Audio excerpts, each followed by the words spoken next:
Sebelum melanjutkan, jangan lupa subscribe dulu, terima kasih. Bab 332 menyimpan niat buruk. N. Saat dia mendengar ini, wajah pemuda itu menjadi gelap. Dia tidak bisa. Bagian mana dari dirinya yang tidak bisa? Cara bicara sepupu benar-benar tidak pantas, kita bahkan belum mencobanya, bagaimana kau bisa yakin aku tidak bisa? Ucapnya dengan nada ambigu sambil menatapnya dengan pandangan sinis sambil mengamatinya dari ujung kepala sampai ujung kaki. Ketika mereka melihat reaksinya, meskipun Feng Jiu tidak mengatakan apa-apa, ekspresi Luo Yu dan yang lainnya yang tidak jauh darinya langsung menjadi gelap. Tatapan mereka menjadi dingin dan mereka menatap pria itu dengan kilatan berbahaya di mata mereka.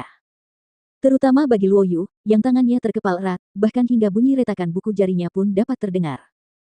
Untuk benar-benar menyimpan pikiran tidak senonoh tentang nyonya. Dia pasti akan menandai anak ini. Ketika Feng Jiu melihat tatapannya tertuju padanya, dia tampak seolah tidak mengerti maksudnya.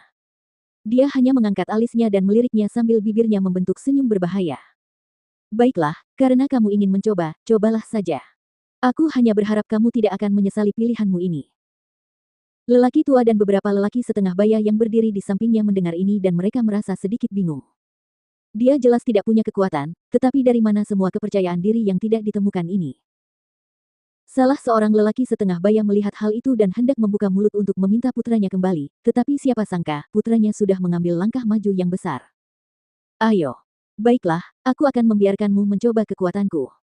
Dengan senyum cabul di wajahnya, dia sudah berdiri dalam posisi siap tempur, menunggunya dalam posisi provokatif.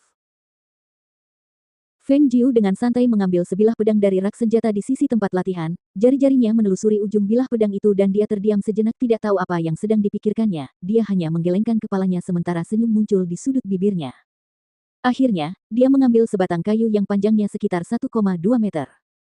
Kau tidak akan mengambil senjata. Dia mengangkat alisnya dan menatap pemuda yang berdiri di hadapannya. Pemuda ini konon adalah sepupu dari pihak ayahnya, namun mereka berbeda generasi dan tidak dekat sama sekali.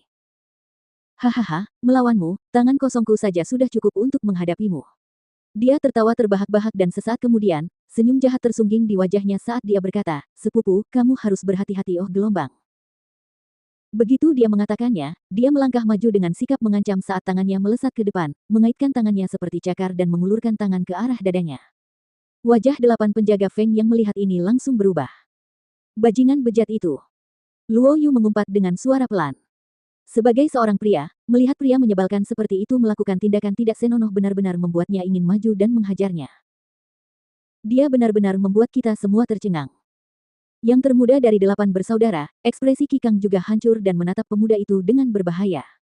Dia bahkan memanggilnya sepupu, apakah mereka benar-benar saudara? Yah, lebih baik tidak memiliki saudara seperti itu. Beberapa orang lainnya tidak mengatakan apa-apa, tetapi mereka menatap pria itu dengan mata menyipit dan alis berkerut. Fan Lin juga memperhatikan Leng Xuang yang berdiri tidak terlalu jauh dari mereka. Dia memiliki tatapan yang tenang namun dingin, dan dia tidak bisa menahan rasa terkejutnya. Beberapa ide terlintas di benaknya, dan tatapannya akhirnya kembali ke tempat latihan dan alisnya yang awalnya menegang telah mengendur saat itu. Wanita muda berpakaian putih itu memasang ekspresi acuh tak acuh saat dia berdiri di sana tanpa bergerak sedikit pun. Dia memegang tongkat kayu di tangannya dengan sangat santai, tidak ada kesan sikap yang tegas. Dan ketika dia melihat bahwa gerakan pertama pria itu adalah meraih dadanya, dia mengangkat alisnya dan menyeringai.